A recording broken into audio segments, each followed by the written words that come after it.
So our gospel reading this week is taken from the 15th chapter of Matthew. There's two different sections, and they're linked. Matthew, I think, was very intentional with where he placed these two vignettes, and there's a lot to unpack in this week's gospel lectionary reading, and there's really no way to unpack all of it in just a handful of minutes. But I want us to think through this passage a little bit, and to also think about why did Matthew put these two together. So the first section is, of course, a discussion that the disciples are having with Jesus about his teachings. Jesus is made aware that the religious leaders are not too happy with the things that he's teaching, the things that he's saying, and he basically says, don't pay them any mind. Their their opinion is not that important, because what's important is the heart, and what's important is how we actually live out our lives, and not the religious rituals that we engage in. I think there's something for us in that space, because of how many of our rituals have been taken away from us because of the pandemic, that it's helpful to have this focus on the heart, and it's our faith is actually connected to our interior life, and so that's why he says it's not what you put into your mouth that makes you unclean. It's what comes out of your mouth, because what comes out of your mouth has a source that's deeper and more true than the kinds of food that you put into your body. And I think there's something for us to consider in that always, is how is our interior life, and we can see what our interior life is like based on our actions and based on our words. And then right after that, Matthew pairs that teaching with this story about a Canaanite woman. This story appears only in Matthew and Mark. And Mark's community calls her a Syrophoenician woman. But here, Matthew talks about her Canaanite origin. There's a lot wrapped up in that for a Jewish listener, and certainly for the disciples.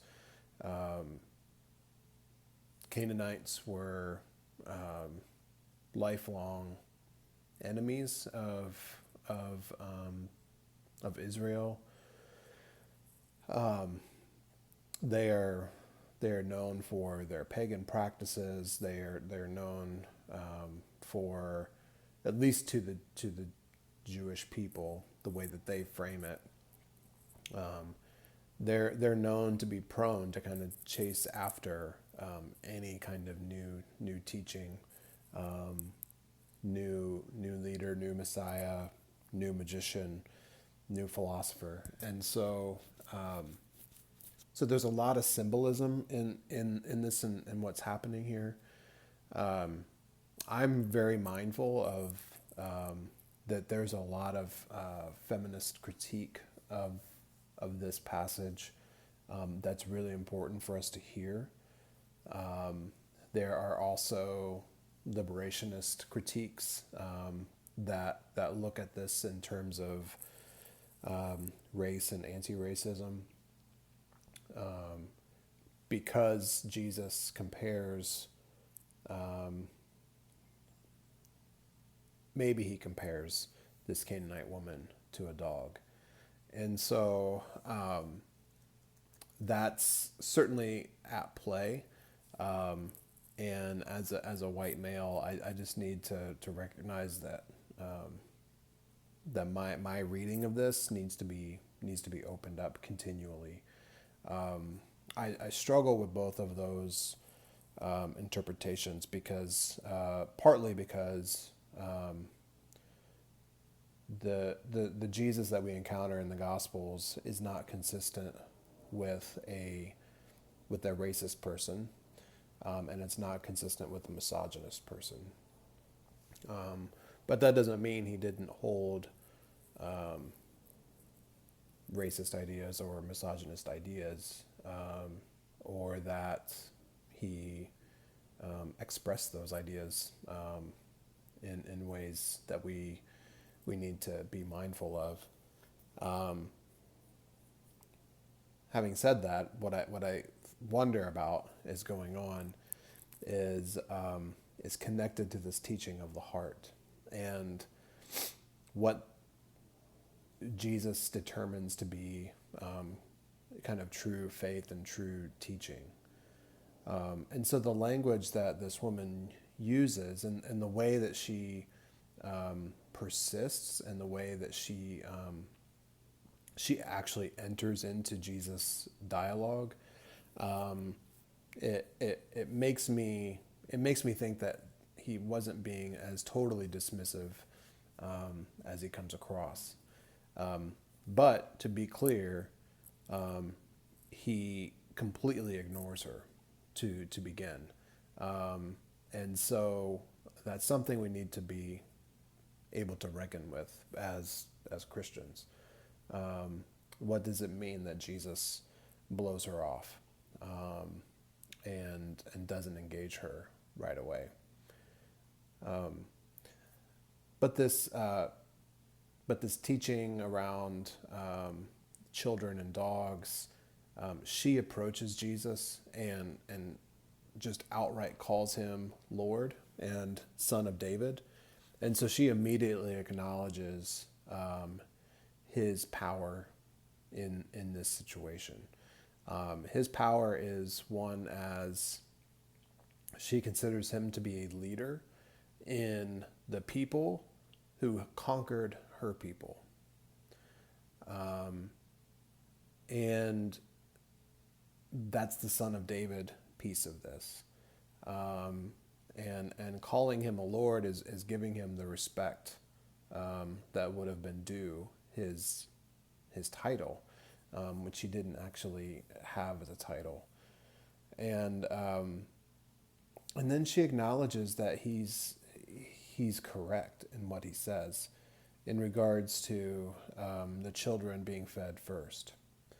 And so after he ignores her, he turns to his disciples and he says, I came here for the people of Israel. That was my call. That is my mission. But yet we have all these accounts of Jesus interacting with Gentiles and making space for them. And there are 2 Canaanite women in his lineage in Matthew's gospel, Tamar and Rahab. So listeners would have been clued in to the fact that he couldn't totally ignore her, that he would have to engage her, because to dismiss her would be to dismiss his own lineage.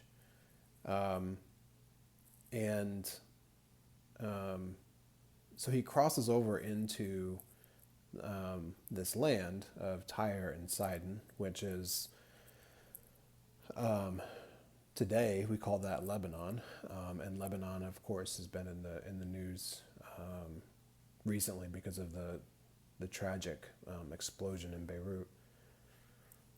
And so he crosses over into Gentile territory to get away from the people that he's meant to go to first, right? So that's what makes me think that there's a lot more going on here in terms of a riddle or a playful use of language.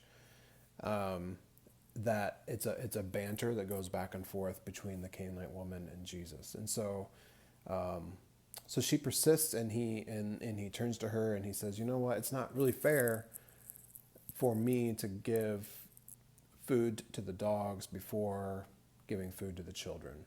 And so he's referencing probably Greco-Roman culture, where families and children actually had pets, and not dogs that are like the wild dogs that would just sort of feast on carcasses and things of that nature. So he's referencing a household system, and her retort back to that is, that's true, but even the dogs, get crumbs, because children are messy. And I think Jesus really appreciates her retort. There are commentators who say that this whole exchange is Jesus testing the woman's faith, seeing how she'll respond.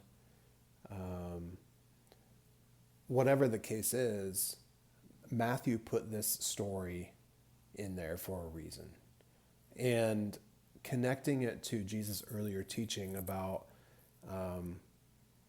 it's what's in the heart that makes us people of faith, that makes us clean or unclean. And it's the expressions that come out of our heart that truly show who we are. And this woman shows who she truly is. She shows how much she understands who Jesus is. And so as a result of that, Jesus then says, well, then this faith that you have, which is incredible, is going to make your daughter well. And immediately her daughter is made well. There's no way of knowing whether or not that was actually true, right? In the moment.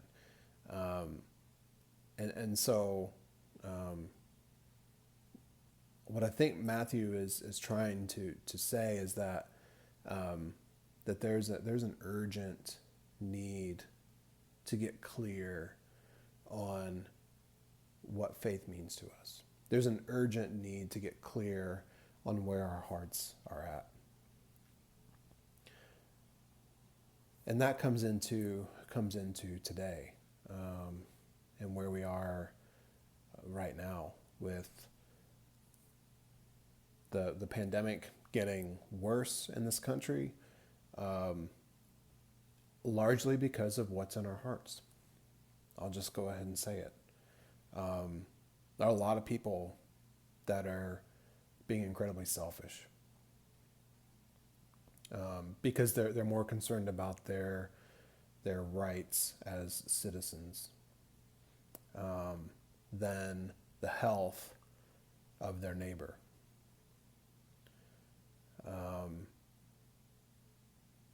And so we're putting a lot of people at risk.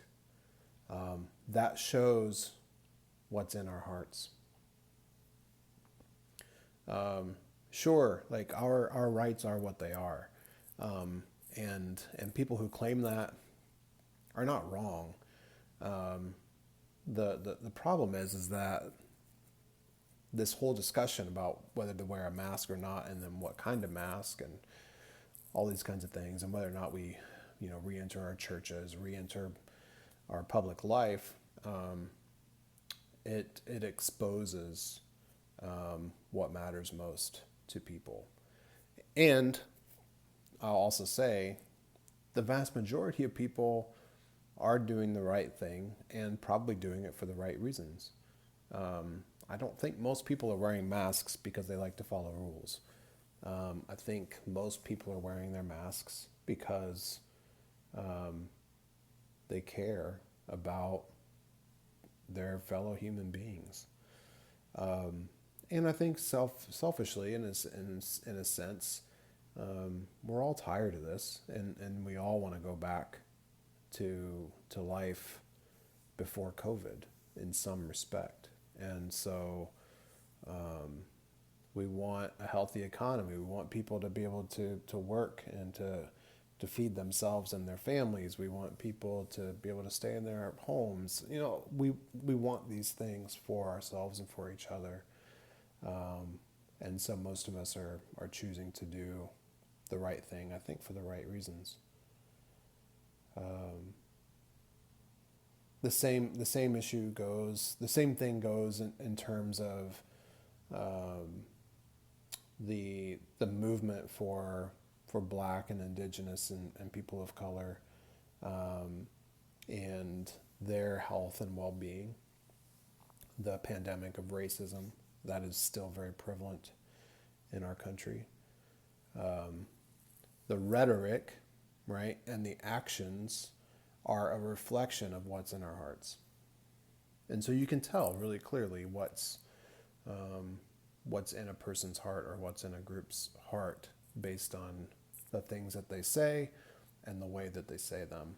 And then, of course, the actions that follow or are done in conjunction with those words. And now we're 70 some days away from a national election that seems to be getting manipulated a little bit already from foreign interests like China and Russia, and maybe even from within that White House in terms of what's going on with the Postal Service. In every election cycle, we see this. We see the manipulative moves, the game of chess that happens on both sides of the aisle to try to get power. And it's probably exacerbated in this moment because of how divisive our country is, how divisive our current president is. He just, he says things, he comes right out and just kind of shows his hand, which is, a really interesting thing. I mean, that's not something that politicians often do. And so, and people are broke and people are hurting because of the pandemic. And so we're seeing, again, what's in people's hearts. I think the challenge for us as Christians is to make sure that we're focusing on our heart and not somebody else's. And how are we reacting to things? How am I using my words? How am I engaging? How am I feeling about the things that I'm reading and the things that I'm seeing? And what kind of behaviors are coming out of that? Again, there's a lot to unpack with this week's gospel reading, but I hope we can read the story of the Canaanite woman through the lens of the first part of this passage, where Jesus talks about, it's not the food that goes in our mouths that makes us unclean. It's what comes out of our mouths that shows whether or not we are people of faith. And so I would invite us into a time of self-reflection this week to really think about that, and to also look around us and to see and to listen to people's hearts and where we are as a community, where we are as a church, and where we are as a global and community and as citizens of this country. What do we want for our neighbors? and what do we want for ourselves? Do we want to be like this Canaanite woman who fought for her voice to be heard, and then was rewarded with healing? Something to think about and ponder. Blessings.